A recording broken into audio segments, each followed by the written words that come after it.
ceerno men ceerno ibnu umar ceerno e yamirore ceerno o wi alhamdulillahi rabbil alamina suñu sëriñ ceerno ibnu umar ceerno ci digalu ceerno nee na alhamdulillahi rabbil alamina alhamdulillahi rabbil alamina alhamdulillahi rabbil alamina wi en jetti allah subhanahu wa ta'ala neena sant nañu yàlla subhanahu wa ta'ala allah baɗanɗo en ndeɗo moƴƴere yàlla ñi nga xam ne moo ñu defal mbaax ñii tawa ko e kaan dingol makko tan fekkite it mbaax googu ci yellaloom rek la moom yàlla e moƴƴere makko e ɓural makko ak it mbaaxam ak ngëneelam wonaa kaandugol men enen heen to bange ustaare men e bakkatuuji meɗen neena mbaax googu nag du caaginu ñun ñoo ko yelloo ci suñu bopp suñu seetee ñun suñu mëtëji na mu mel ak suñu bàkkaat yi nu mu bëree wii kanko allah nde wonnoo ko moƴƴo ko dokko ko jogiiɗo ko jaajaaɗo neena naka fekkontene moom yàlla ku baax la te itam ku tabe la te itam ku am la te ku yaatule la omo yiɗi jiyaaɓe makko omo yiɗi rokkude ɗumen te moom yàlla bëgg na jaamam yi te bëgg na leen a may wootuɓe heen e jiyaaɓe ɓe fof o heblani ɗumen no omo rokkira ɗumen moo tax ku nekk ci jaam yi yàlla waajal leen anam bi nga xam ne ci la leen di mayee njiiɗen kadi dokke e o rokki ceerno men cheikhana ahmada tidiane radiallahu taala anhu te gis nañu tam ay may ya nga xam ne moom yàlla may na ko suñu sëriñ bi nga xam ne moo di cheikhana ahmada tidiane radiallahu taala anhu o moƴƴatta almuɓɓe makko o moƴƴani almuɓɓe makko moom yàlla boobu tam mu baaxe taaluɓe cheikhana ahmada tidiane radiallahu taala anhu e ɗiin sababuyeeji akit ci sababu yooyu ngal ɗo dewal allah ngal gonɗen e o e ɗeɗo balɗe fof ko heen jeyaa neena jaamu yàlla yii ñi nekk fii ci diiru fan yii ci baax googu la bokk o rewni ɗum noon e ceerno men e seeranɓe muɗum mu jaarale loolu nag ci ceerno ak ay sëriñam ndañirɗen heen no ndañirɗen ni ñi amee ci loolu nag ci ñii ñi ka amee ɗum ɗo kala mo yii ɗum na anndi ko allah tan rokkirindaa ni neena lii képp koo xam ne gis na ko dina xam na ne de melo wii yàlla rek moo ko mayee nii ɗum waɗi joomu ngoo so ina waawi yettude allah o yettat allah moo tax borom bi su gisee lii gis ni ka yàlla boolee ci lii suma noon sant yàlla de day sant yàlla tawde en mbaawaa yettude mo no poɗɗen yettirde mo nii ɗum waɗi en mbi'ii alhamdulillahi rabbil alamina neena comme que mënuñu ko sant moom yàlla ci anam bi nga xam ne noonu nañu ko war a santee kon nag ñu ngi wax ci suñu làmmiñ ak suñuy xel ak suñuy xol yépp ne alhamdulillahi rabbil alamin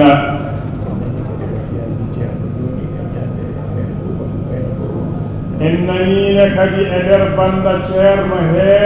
wasiyaaji makko kanko ceerno ɗi o wasiino ñande heen nde wonno ñande ko haalata kaan ɗon haala kadi hawritno ko ñalawma caafagol daakano hannde ni neena dégg nañ tam dénkaane li nga xam ne moom ceerno dénkaane na ko ci bandu bi léegi bi mu doon waxtaan naka fekkonte ne waxtaanam boobu mu doon waxtaan ci jamono jooju mi ngi tombe woon pësu ñaanu daakaar yi moo tax dégg nañ dénkaane yi nga xam ne dénkaane na ko noo haaliri ni enen fofof mbaɗiren hono noon neena ni mu ko waxee moom ceerno ñun ñëpp nañ góorgóorlu defee ko noonu moƴƴinen diine o e sunna o e tijjaaniya o neena ñi baaxal diine ji baaxal sunna bi waaye tam baaxal suñu tariqa cheikhana ahmad tijaani radiallahu taala anhu ciinno nenne kadi e jokkere en ɗam hakkude duunde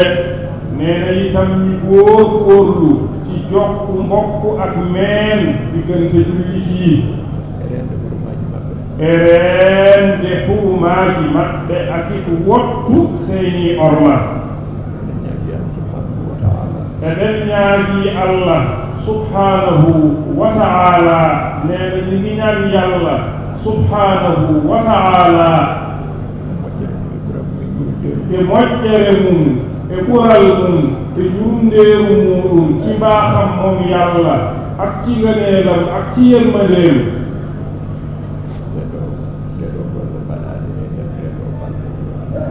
ɗeeɗo golle baɗaaɗe e nder ɗeeɗo balɗe yo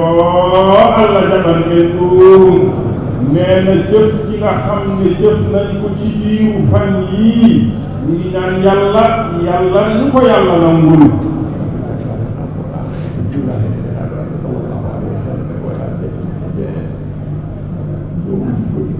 ko janngaa heen alqur'ana e ko juulaa heen enelaaɗo allah sallallahu alayhi wa sallama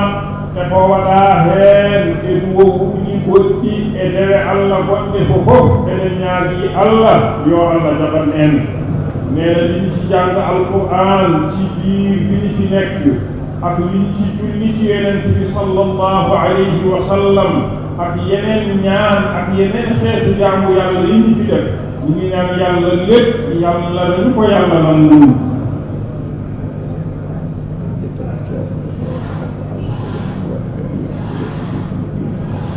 o wii eɗen jettane kadi ceerno cheikh alhaji mouhammad saïd radiallahu taala anhu eɗen jettanamo allah kanko e seeramɓe makko ridwanullahi taala alayhim jamian eɗen jettana ɓe allah eɗen ñaago allah yo allah yoɓan en e moƴƴere neena ñi ngi santal yàlla ceerno cheikh alhaji mouhammad saïd radiallahu taala anhu moom ak ay sëriñam ridwanullahi taala alayhim ñu ngi leen di santal yàlla waaye tam di ñaan yàlla nañu leen yàlla fayal yiw ak mbaax eɗen ndu'oone kadi ceerno men mo gonɗuɗen o onne kadi eɗen ndu'o yo allah duunnal en nguurdam makko neena ñu ngi ñaan tam ceerno ñi nga xam ne moom la yàlla dogal tey mu nekk fii ñi nekk ak moom ànd ak moom tam ñu ngi ñaan yàlla nañu yàlla guddalam ay fanam o waddanamo heen cellal e sembe yàlla tam boolel ko ci wér ak kattan enen ne kadi yo allah hokku en fandinde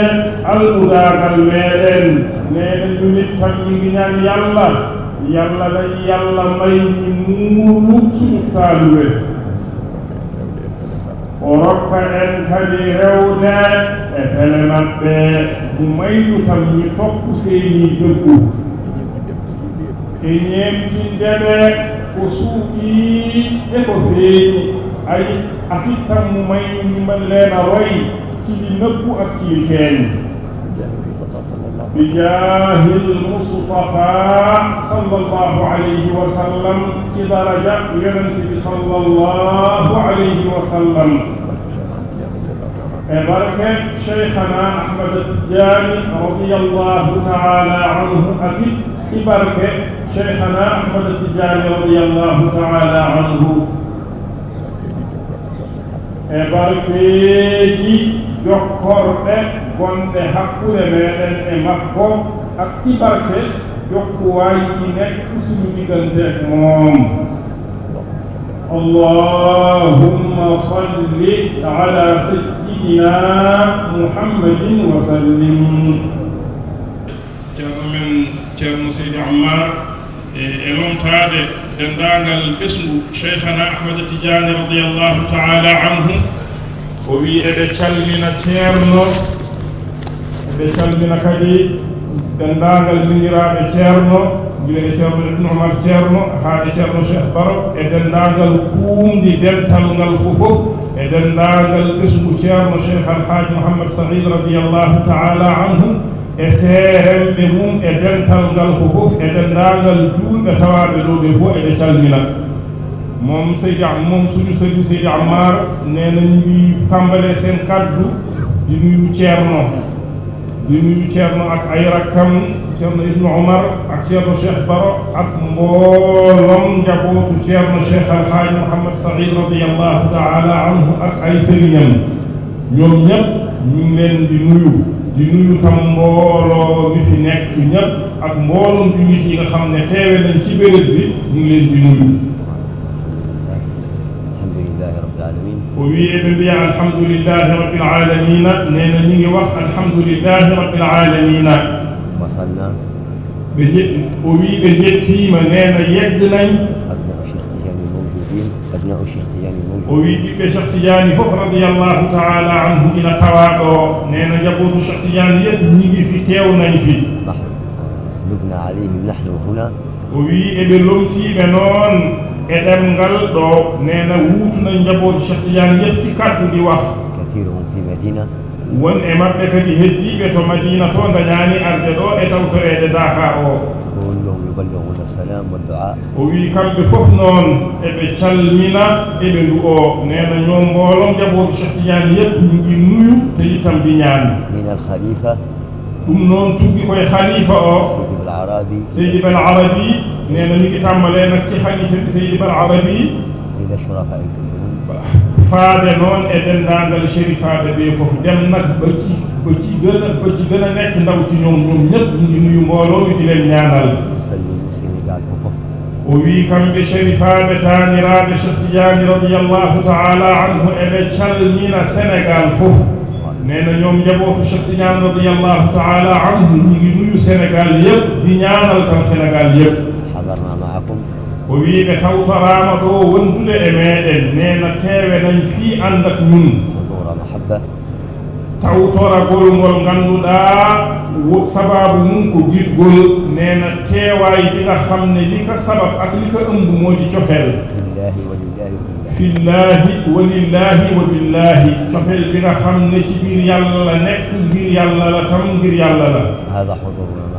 o wi ko ɗum ɗo de woni tawtoregol maɓɓe wondude e meɗen nena loolu de mooy seen teewaay fii ànd ak ñun eɓe ñaako Allah noon nde Allah jaɓata nena ñu ngi ñaan yàlla nak yàlla nañu yàlla nangul Allah kadi newnana en kala hitaade mbaawen rendude ɗo nena ñu ngi ñaan yàlla tam mu yombalal ñu at bu nekk ñi mën a dajaloo fii كان لله دام واتصل وبما كان لله دام واتصل kala ko ganduɗa ina woniri Allah ɗum koko duumoto kadi koko jokkoto neena lépp loo xam ne dafa nekk ngir yàlla loolu dafay sax te dafay jokkoo وما وما كان لغير الله انقطع وما كان لغير الله انقطع وانفصل lépp nag loo xam ne du ngir yàlla nee na loolu dafay dog te dafay tàqaliku kala ko ganduɗa wona Allah ɗum koko taƴata kadi koko sertata هداك متصلة o wi daaka noon koko jokkodiri nee na gis nañ daaka nag mu jokkoola lu sahla سنوات وسنوات duuɓi ay ati at وما زالت تتصل وما زالت متصلة إن شاء الله. وما زالت kadi muttasilatan seerata kadi ina jokkodiri ta daakaaɓe tan jogewul di continue di jokkoo هذه سنة حسنة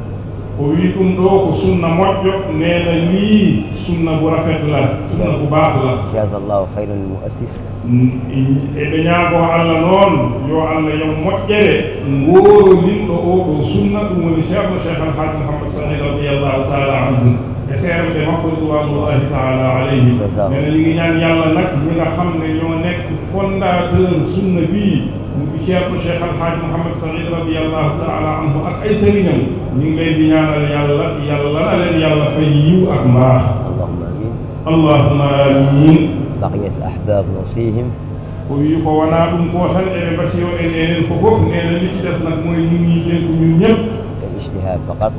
الاجتهاد فقط ɓeydaade tinnaade yokka góorgóorlu اجتهدوا في الله tiinoɗen e Allah ɗi góorgóorlu ci yàlla وإن كان يحب هذا الرجل o wi kala jiɗɗo oɗo gorko képp koo xam ne bëgg na sopp na góor gii mu di ceerno شيخ أحمد تجاني ceerno ahmada tidiani فليتبعه yoo rew mo ñeemtina mo képp koo xam ne bëgg na ko naka topp roy ko ci mbooloom jëfam ak mbooloom mbiram هذه فليتبعه فيما أمر وما نهى yoo rew mo e kala koo yamiri yoo rew ma kadi e kala koo haɗi nan ka topp lépp loo xam ne digal na ko nga di ko jëfe waaye nga topp ko tam ci lépp loo xam ne tere na ko nga di ko bàyyi نحن أبناء الشيخ تجاني نشهد له o wi kamɓe de ɓiɓɓe cheikhana ahmada tidiani eɓe ceedanoomo kanko ceerno nee na ñoom njabootu cheikh tidiani radiallahu taala anhu ñu ngi koy seedel moom ceerno أنه خليفة جدنا حقا wonde kanko de eɓe ceedii ko khalifa taaniiɓe haqqan nee na ñoom njabootu cheikh tidiani yëpp radiallahu taala anhu ñu ngi seede ne ceerno de seen khalifa maam la haqqan وجد مقامه منه وأنه وجد مقامه من الشيخ kadi o dañii maqama e cheikhana ahmada tidiani radiallahu taala anhu ñi ngi seedene tam am na maqama ci cheikhana ahmada tidiani radiallahu taala anhu نشهد أنه حبيبنا eɓe ceedoo kadi wonde ceerno ko giɗo maɓɓe nee na ñi ngi seedene tam ne ceerno sen soppe la وأنه خادم شيخ تجاني kadi حقا ne eɓe ceedoo kadi wonde ceerno de ko gollanoowo cheikhana ahmada tidiani radiallahu taala anhu nee na ñi ngi seedan ceerno tam kuy servir di liggéeyal cheikhana ahmada tidiani radiallahu taala anhu منذ عرفته أنا o wi gila o anndi ceerno kanko nee na moom depuis mu xam ceerno moom ما عرفت منه o anndaane makko xamul ci moom إلا الأدب so wonaa needi nuɗul yar المحبة e giɗgol ak cofeel والوقوف على كتاب الله وسنة e رسوله daraade e dow deftere Allah e sunna nelaaɗo Allah sallallahu alayhi wa sallama e laawol cheikhana ahmada tidiani radiallahu taala anhu ak it taxaw teg tànkam ci téere yàlla ak ci sunna yonente bi sallallahu alayhi wa sallam ak ci tariqa cheikhana ahmada tidiani radiallahu taala anhu mu ne moom de depuis mu xam ceerno xamul ci moom lu dul lii رجل صالح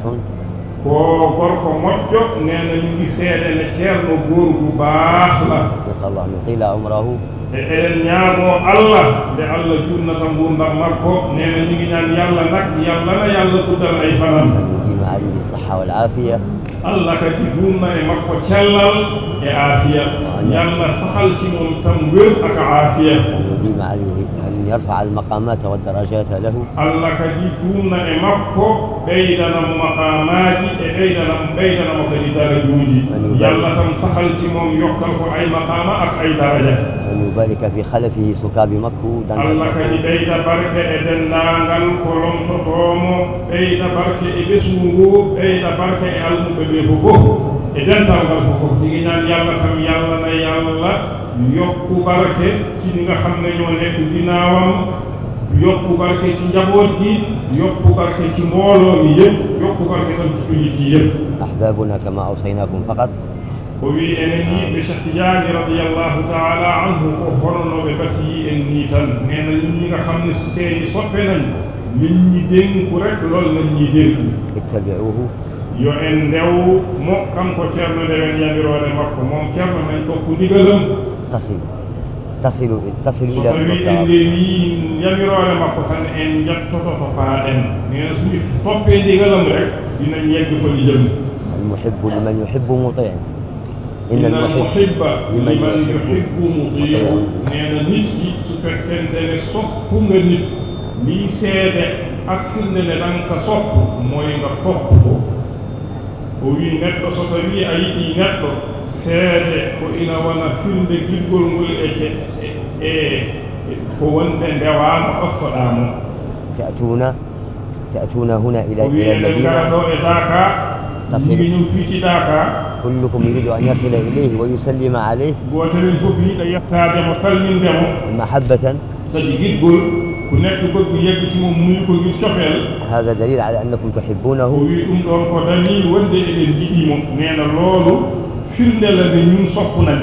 إذن فاجتهدوا.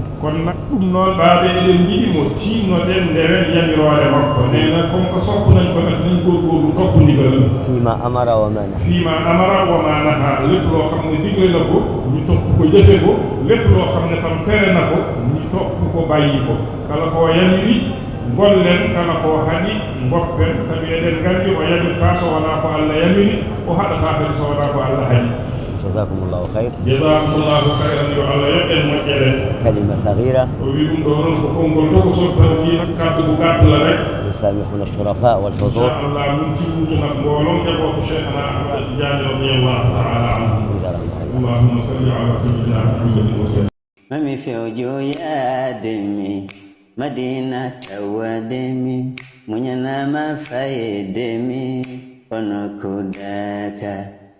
غليكي مودم دم كاجي مودم